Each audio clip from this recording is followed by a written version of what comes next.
You're listening to Agile Ideas, the podcast, hosted by Fatimah Abbouchi. For anyone listening out there not having a good day, please know there is help out there. Hi everyone, and welcome back to another episode of Agile Ideas. I'm Fatimah, CEO at AMO, Mental Health Ambassador, and your host. Well, welcome back to the Capability Unboxed mini-series. Here in this series, we're exploring how organizational capability shapes strategy, delivery, and governance in many ways that organizations typically overlook. In the earlier episodes so far, episodes 1 to 5, and if you haven't listened to them, please go back and either watch the video on YouTube or listen to the podcast episode. We defined capability. We separated it from capacity, which is something that people often get confused. We explored how projects and capabilities differ, and we looked at also why ownership becomes such a difficult leadership conversation. In this episode, we're going to be turning our focus to regulation, basically because many industries, and in effect, I think every industry, invest heavily in compliance frameworks and policies and controls and processes and training and regulatory programs and all of those amazing things that we need to do to stay compliant with regulations and laws, and yet regulatory failures continue to appear. The reason isn't the framework itself normally. It's that the organization lacks the underlying capabilities required to make the compliance work reliably, not just whilst you have a transformation program running, but in effect, long after a program is gone. This is a really relevant piece of conversation or piece of work that we're working on at the moment. So I thought it would be really useful to talk to because of several different lived experiences that are playing out right now across different organizations. And look, I'll be one of those first people to admit that thinking about regulatory compliance and regulations and programs that relate to that and anything that relates to that quite boring. But I have to say I'm sorely mistaken. I avoided working in and around this space.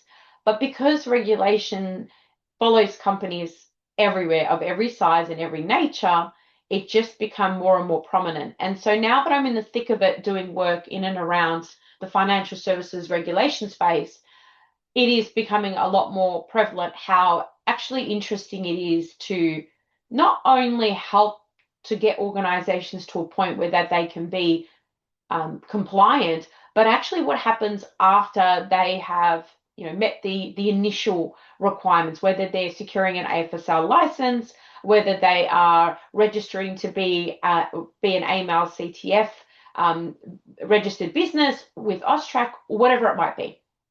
So today's podcast talking all things related to the fact that capability and regulation are really important hand in hand to prevent compliance failures is really about what happens in organizations that are trying to keep up and sustain their compliance.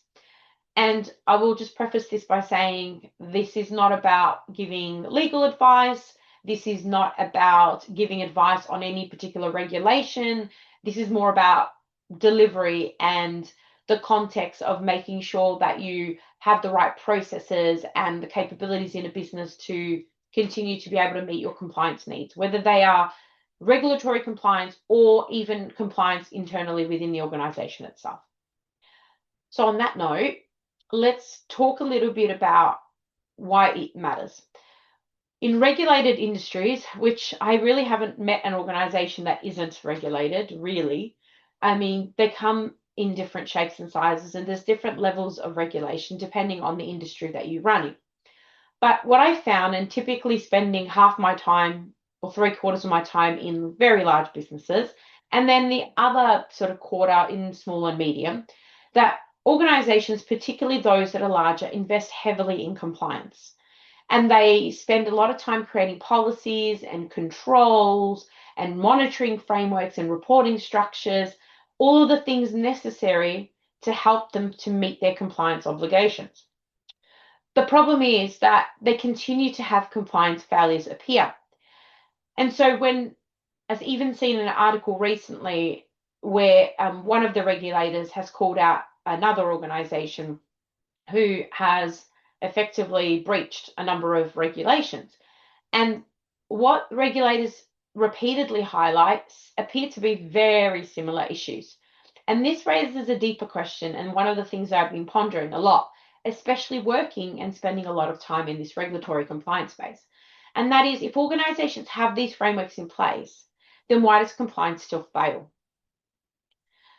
If organizations already have frameworks in place, then why does compliance still fail? Often the issue is not the framework as such. A lot of time and energy usually goes into developing them, but it's the underlying capabilities. And the underlying capabilities is what makes it stick. So compliance requires capability, not just documentation.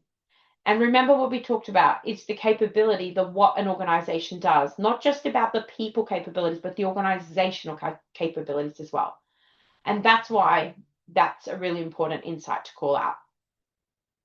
Interestingly, as I'm seeing a lot of organizations working to meet new obligations in relation to the Financial Services Act, they are currently looking at how they either uplift their organization or organizations that don't actually have anything in place to meet the requirements, whether it's AML CTF, whether it's SOCI, PCI DSS, AFSL, any of those things.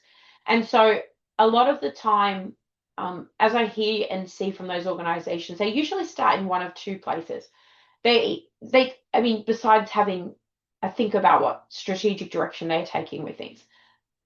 But I'll either hear them talk about tools, thinking that they need to have tools and systems in place immediately, or they have to uplift their systems, which, yes, it may be part of the bigger picture, or it's often treated as a process problem.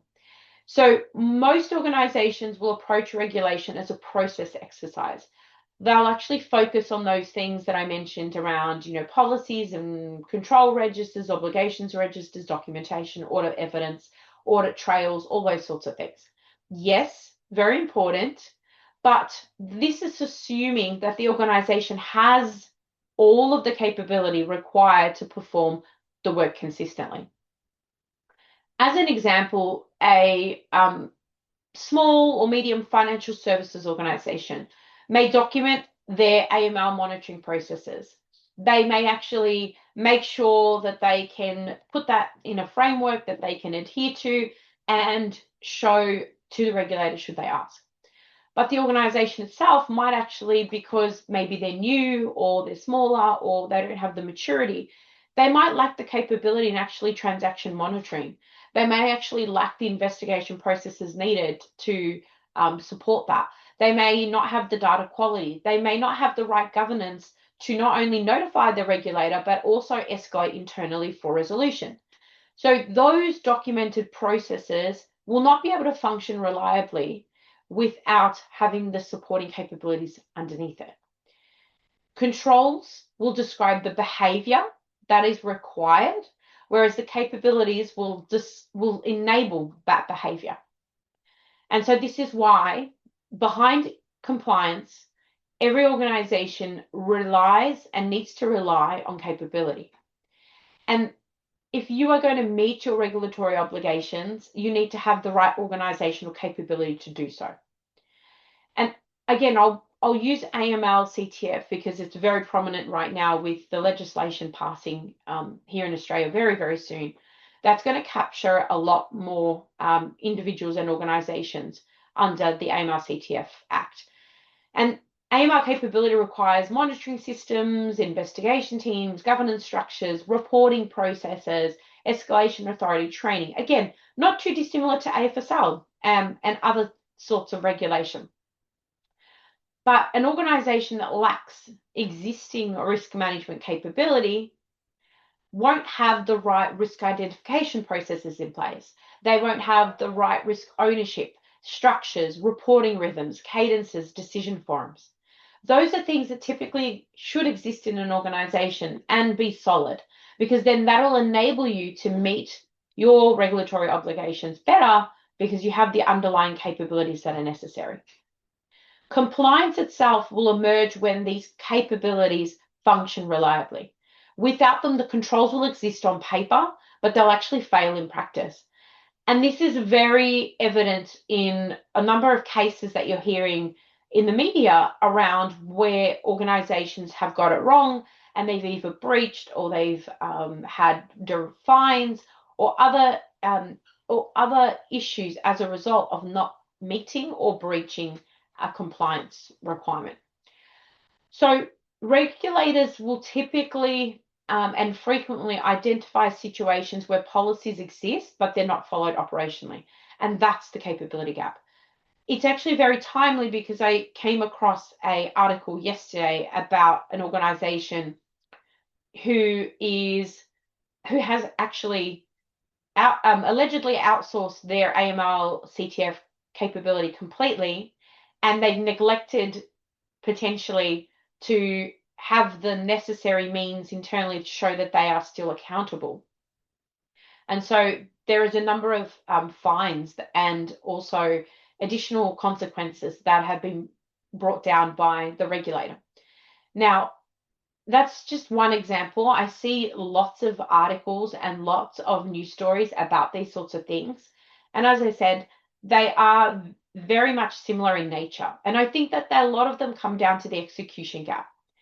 And so this is why compliance itself is the outcome of the capabilities working correctly. And remember, your capability is the system, the processes, the tools, the people. It's all of that, all of the things that enable your organization to do what it does best.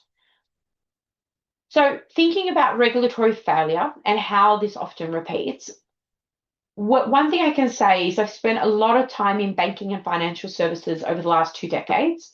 And in a lot of these organizations, they spend hundreds of millions of dollars on remediation programs. Now, the remediation programs typically are to address a gap in compliance or in new regulation that's coming in. Ultimately, it means that they have something that they need to uplift, strengthen, change, increase monitoring for. What you don't want to happen is it to be a remediation program because the regulators called you out on some things, and that typically happens a lot. So if you are running a remediation program worth millions of dollars, or even for smaller businesses, tens of thousands, if you continue to develop frameworks and processes and policies and they're not supported by your underlying capabilities, and your underlying capabilities remain weak, you'll still continue to have the same issues later. So one remediation program done in isolation of business as usual operations teams will solve the problem temporarily, but the problem will persist long term. And that is something that I do see repeated. And this is why I think that there's an underlying issue that needs to be solved for, especially if you start to compare those programs side by side and look at what they're actually trying to solve for. Many remediation programs also increase oversight committees. So there is certain programs that I have been working with over the last few years that are just layering governance on top of governance on top of governance. There is more oversight committees, more governance forums, more, I guess, it's oversight, but at different levels. And so in this regard, it appears like we're heading in the right direction, but if the operational capability itself, i.e. in this example I was giving, operational risk remains fragmented, then it will continue to not be effective long term. The governance structure will grow heavier, but the capability won't improve. And so we need to really balance that and think about that.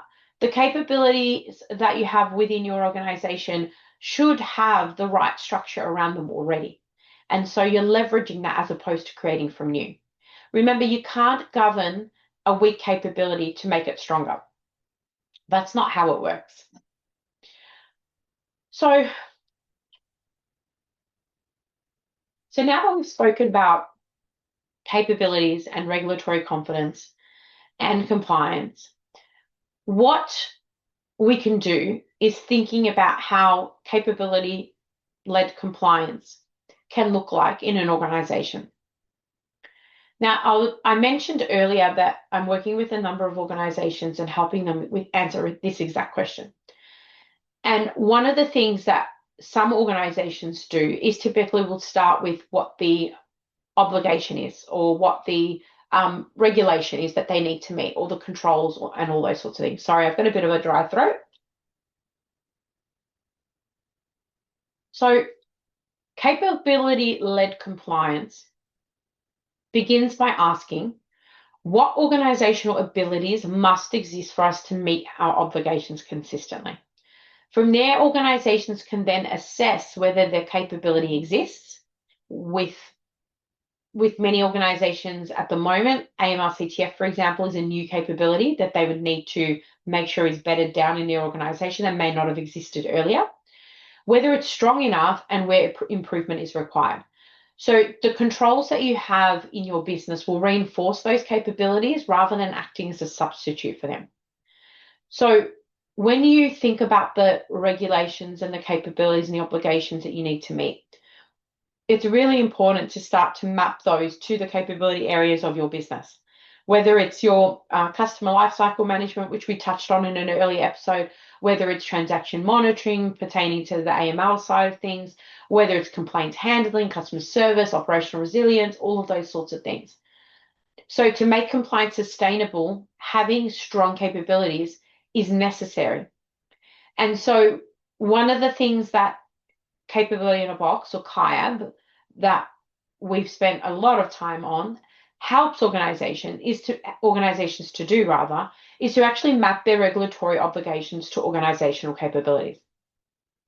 So some organizations that I speak to will not have a clear view on their organizational capabilities. They will have a clear view on what their regulatory obligations are.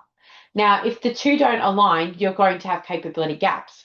You're also going to have execution gaps, which is probably going to increase your chances of being called out by the regulators. And so you wanted to be strengthening the capabilities to help you support your compliance better. This particular move will actually help compliance move from reactive remediation, which is so evident in so many places, to actually deliberate organizational design.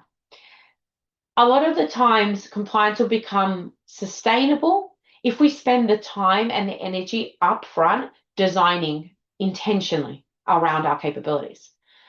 And the capabilities themselves are not something that you change every 5 minutes, but you strengthen over time. And as I said earlier, it's what the business does. So a business that doesn't do AML-CTF might introduce that as a new capability. And then they make sure that they've got the necessary structure to support that capability being effective, meaning they can better align their compliance needs. So on that note, we are hosting a webinar in May. It's a live webinar event where we will take you deep dive into all things capability powered by the AMO way. Keep an eye out on our socials to register. And remember, if you can't attend on the day, we will also send a copy of the recording out to anyone who's registered. I guess just closing thought is, if there's anything that I have talked about today that you're wondering or you have questions about, by all means, don't hesitate to send me a question via the comments or via LinkedIn or even on our website. Thank you for listening, and I hope that this has been helpful.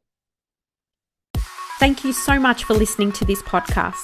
Please share this with someone or rate it if you enjoyed it. Don't forget to follow us on social media, and to stay up to date with all things Agile Ideas, go to our website www.agilemanagementoffice.com. I hope you've been able to learn, feel, or be inspired today.